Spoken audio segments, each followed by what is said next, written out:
नमस्कार दोस्तों, स्वागत आपके अपने चैनल द वस्तु डिवाइन में।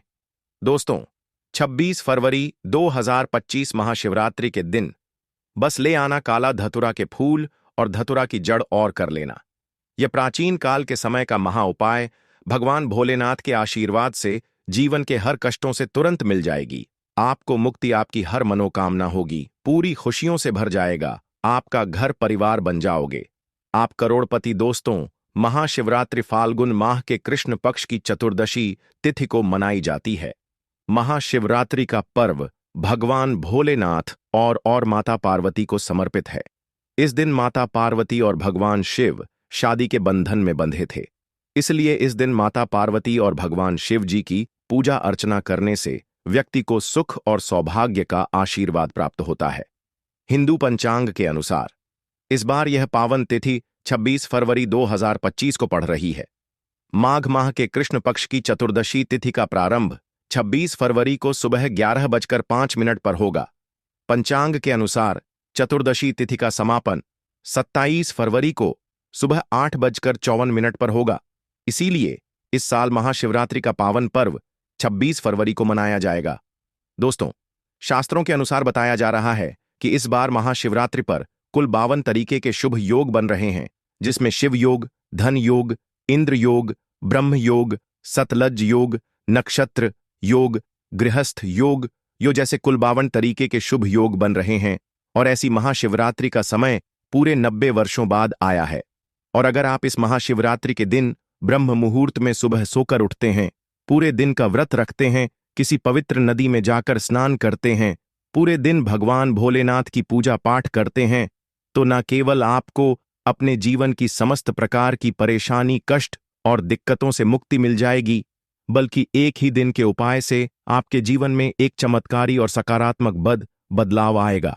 आपके घर की बरकत होगी, आपके घर की उन्नति होगी, आपका बंद पड़ा व्यापार चल पड़ेगा, आपके जीवन में धन आना शुरू हो जाएगा। आपकी कैसी भी मनोकामना हो, वह एक ही दिन की पूजा पाठ उपाय से अवश्य ही पूरी हो जाएगी। लेकिन दोस्तों, अगर आप किसी कारणवश अगर इस महाशिवरात्रि के दिन ब्रह्म मुहूर्त में सोकर नहीं उठ सकते हैं, किसी पवित्र नदी में जाकर स्नान नहीं कर सकते हैं, पूरे दिन का व्रत नहीं रख सकते हैं, लेकिन अगर आप इस दिन सिर्फ और सिर्फ धतूरे का फूल और फल और उसकी जड़ ले आते हैं और शिव पुराण के अनुसार इनका उपाय कर लेते हैं, इतना सा ही उपाय करने मात्र से भगवान शिव का आपको वह आशीर्वाद मिलेगा जिसके बाद आपकी कैसी भी मनोकामना हो।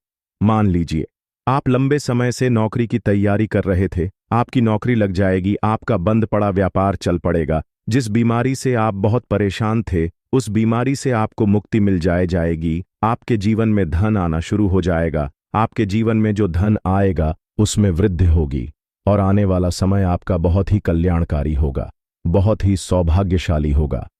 दोस्तों, अब आप सोच रहे होंगे कि एक धतुरा के फूल और उसकी जड़ का उपाय करके आपको भगवान भोलेनाथ का आशीर्वाद कैसे मिल सकता है और अपने जीवन की समस्त प्रकार की परेशानियों से कैसे मुक्ति मिल सकती है। तो आपकी जानकारी के लिए बता दें, जब समुद्र मंथन हुआ था तो उसमें से कई चीजों के साथ विष भी निकला था, जिसकी वजह से हर जगह त्राही त्राही मच गई थी। भगवान शिव ने उस विश्व को धारण कर लिया था, जिसकी वजह से भगवान भोलेनाथ का गला नीला पड़ गया था। इसलिए भगवान शिव को उस दिन से नीलकंठ भी कहा जाने लगा था। दोस्तों, विष पीने के बाद भगवान शिव बहुत व्याकुल होने लगे थे। जो विष था वह भगवान भोलेनाथ के मस्तिष्क पर चढ़ गया था, जिसकी वजह से काफी ज्यादा समस्याएं उत्पन्न होने लगी थीं। इसी स्थिति में आदि शक्ति प्रकट हुई और उन्होंने देवताओं से कहा कि भगवान भोलेनाथ के ऊपर झड़ी बूटियां वाला जाल डाला जाए। तब जितने भी देवी देवता थे उन्होंने जल में कई जड़ी बूटियां को रखा, जिसमें सबसे ज्यादा अधिक मात्रा किसी जड़ी बूटी थी, वह धतुरा की जड़ की थी। दूसरी तरफ भगवान शिवजी के मस्तिष्क पर धतूरे के फल को रखा गया और इसी जल से और धतूरे के फूल और फल से भगवान भोलेनाथ को बहुत ज्यादा शीतलता प्राप्त हुई थी। शास्त्रों के अनुसार उस दिन के बाद बताया जाता है कि अगर भोलेनाथ को धतूरे का फूल फल अर्पित किया जाए तो भगवान भोलेनाथ जी एक व्यक्ति को तुरंत अपना आशीर्वाद दे देते हैं। वेद पुराणों में तो यहां तक लिखा हुआ है कि अगर भगवान भोलेनाथ की पूजा में आप धुरा के फल और फूल का इस्तेमाल नहीं करते हैं तो दोस्तों वह पूजा संपन्न नहीं मानी जाती है। और अगर आपने इस महाशिवरात्रि 26 फरवरी के दिन शिव पुराण के अनुसार धतुरा के फल फूल और जड़ का उपाय सही मुहूर्त पर विधि विधान से उस तरीके से कर लिया जैसा आपको हम इस वीडियो में बताने जा रहे हैं, तो यकीन मानिए इतना ही उपाय करने भर से साक्षात भगवान भोलेनाथ का आपको वह आशीर्वाद मिलेगा। इसके बाद आपके जीवन का हर कष्ट जड़ से नष्ट हो जाएगा। आपकी कैसी मनोकामना होगी वह पूरी हो जाएगी। आपके घर की बरकत होगी, आपके घर की उन्नति होगी, आपके जीवन में धन आना शुरू हो जाएगा। और मान के चलिए भगवान शिव के आशीर्वाद से फिर आने वाले समय में आपको किसी भी प्रकार की परेशानी का सामना नहीं करना पड़ेगा, क्योंकि दोस्तों भगवान भोलेनाथ अगर किसी व्यक्ति को आशीर्वाद दे दे तो उस व्यक्ति का साक्षात्कार भी कुछ नहीं बिगाड़ सकता है। इसीलिए अगर आप चाहते हैं कि भोलेनाथ जी का आशीर्वाद हमेशा आप पर बना रहे, भगवान शिव जी की कृपा से आप अपने जीवन में बहुत ही उन्नति करें, बहुत ही आगे जाएं, तो दोस्तों पूरी सच्ची श्रद्धा और पूरे विश्वास के साथ इस वीडियो को लाइक कर दीजिए और कमेंट बॉक्स में लिख दीजिए AUM नमः शिवाय, हर हर महादेव। सबसे पहला उपाय जो आपको हम बताने जा रहे हैं वह है मनोकामना पूर्ति का महा उपाय। दोस्तों जैसे कि आपकी कैसी भी मनोकामना हो, अगर आप चाहते वह मनोकामना एक ही दिन के उपाय से पूरी हो जाए तो सिर्फ आपको यह करना है कि 26 फरवरी महाशिवरात्रि के दिन सुबह अच्छी तरीके से नहा लेना है, सफेद कपड़ा पहनना है। भगवान भोलेनाथ को सफेद रंग बहुत प्रिय है। आपको एक तांबे के लोटे में जल लेना है और एक धतूरे का फल लेना है। आपको भगवान भोलेनाथ के मंदिर जाना है। सबसे पहले आपको शिवलिंग पर एक लोटा जल अर्पित करना है। उसके बाद जो आप धतूरे का फल लाए हैं उस फल को शिवलिंग के ऊपर की तरफ आपको रख देना है, जैसा वीडियो में आप देख पा रहे हैं। उसके बाद आपको भगवान शिव के बीज मंत्र का जाप 108 बार करना है।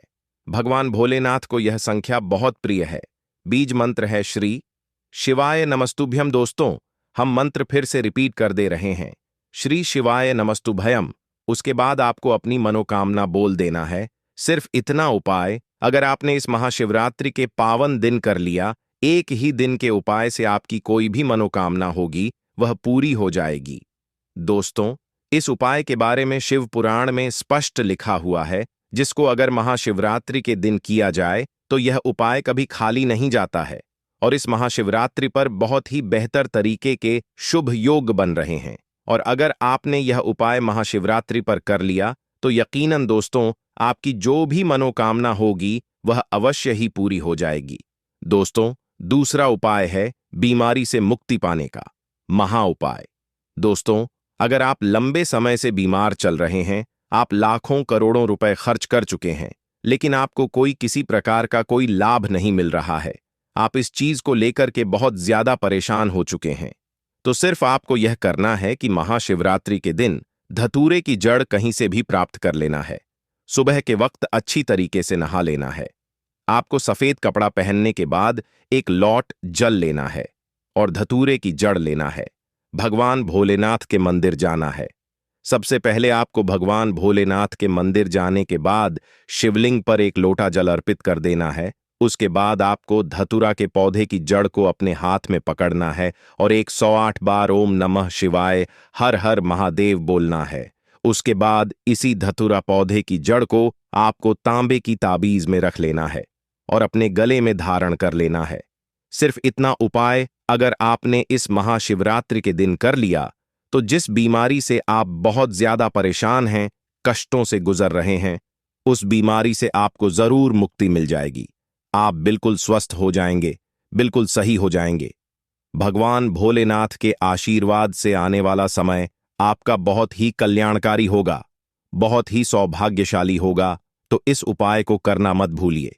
और अगर अभी तक आपने वीडियो को लाइक नहीं किया है, अभी वीडियो को लाइक कर दीजिए। दोस्तों अगला उपाय है घर के बच्चों के भविष्य को संवारने का महा उपाय। दोस्तों अगर आपके घर का बच्चा पढ़ाई नहीं करता है, आपके घर का बच्चा पढ़ाई में बहुत कमजोर है, तो यहां पर सिर्फ आपको क्या करना है कि इस महाशिवरात्रि के दिन कहीं से भी आपको एक धतूरा का सफेद फूल तोड़ करके लाना है, भगवान भोलेनाथ के मंदिर जाना है। आपको सबसे पहले मंदिर जाने के बाद आपको शिवलिंग पर एक लौटा जल अर्पित कर देना है। जो फूल आप लाए हैं धतूरे पौधे का, इसको आपको शिवलिंग से छुआ लेना है और अपने हाथ में पकड़ने के बाद भगवान शिव के बीज मंत्र का जाप फिर से 108 बार आपको करना है। बीज मंत्र है श्री शिवाय नमस्तुभयम। हम फिर से रिपीट कर दे रहे हैं दोस्तों, श्री शिवाय नमस्तुभयम। अब आपके घर वापस आ जाना है। जो यह फूल है इसको किसी किताब में दबा देना है आपको और अपने बच्चों के कमरे में उस किताब को रख देना है। सिर्फ इतना उपाय अगर आपने इस महाशिवरात्रि के दिन कर लिया तो दोस्तों आपके बच्चे का मन पढ़ने में लग जाएगा। आपका बच्चा पढ़ाई लिखाई में बहुत विद्वान हो जाएगा। आपका बच्चा आपका कुल का नाम रोशन करेगा और उसका भविष्य सुधर जाएगा। दोस्तों, यह एक ऐसा उपाय है जो महाशिवरात्रि के दिन किया जाए तो यह उपाय कभी खाली नहीं जाता है। तो इस उपाय को करना मत भूलिए। तो दोस्तों, अगर आपको वीडियो अच्छा लगा हो तो वीडियो को लाइक और चैनल को सब्सक्राइब जरूर करें।